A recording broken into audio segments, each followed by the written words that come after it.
दोस्तों देखिए, कुछ दिन पहले जो है आपने एक तस्वीर तो देखा ही होगा। वो तस्वीर था पावर स्टार पवन सिंह का। भोजपुरी के पावर स्टार कहे जाते हैं। और जब लोकसभा का चुनाव हुआ था 2024 में, तो काराकट से उपेंद्र कुशवाहा के खिलाफ चुनावी मैदान में उतर गए।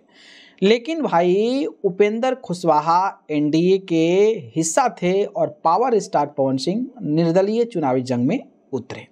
अब जब निर्दलीय चुनावी जंग में उतरे तो चर्चा तो होना लाजमी है। जबरदस्त तरीके का इन दोनों लोगों के बीच में फाइट देखने को मिला, लेकिन इसमें से जीता कोई और नहीं बल्कि राजाराम सिंह जीत गए, जो कि सीपीआई यानी कि इंडिया गठबंधन के कैंडिडेट थे।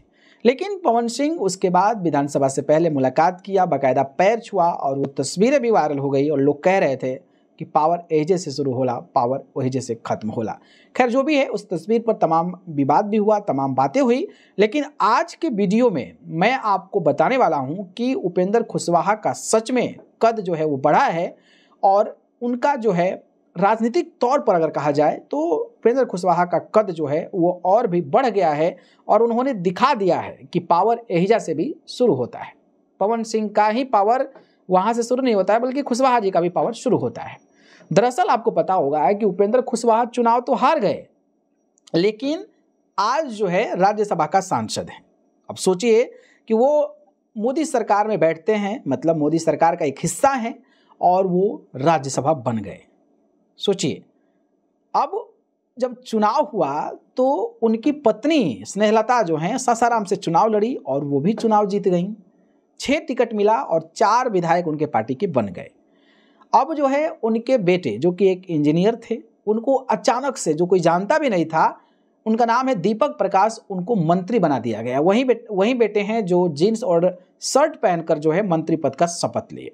तो आप अंदाजा लगा ही सकते हैं कि उपेंद्र कुशवाहा जो चुनाव हारे, खुद राज्यसभा बन गए, अपनी पत्नी को विधायक बनवा दिए और अपने बेटे को भाई मंत्री बनवा दिए, डायरेक्ट बिना चुनाव लड़े। तो ये पावर तो है। अब रही बात पवन सिंह, तो पवन सिंह तो भाई बीजेपी में चले गए हैं, कोई बात नहीं, वाई कैटेगरी की सुरक्षा मिल गई है। लेकिन पवन सिंह किसी भी अभी ना राज्यसभा ना किसी का सदस्य हैं।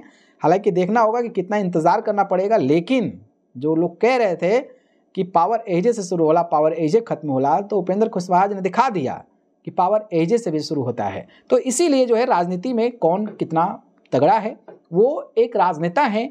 बाकी जो लोग हैं वो कैंडिडेट के तौर पर चुनाव लड़ते हैं, कैंडिडेट बनते हैं, लेकिन वो लोग नेता हैं। वो लोग चुनाव हार भी जाएं तो लोग उनको जो है कहीं ना कहीं सेट कर दिया जाता है।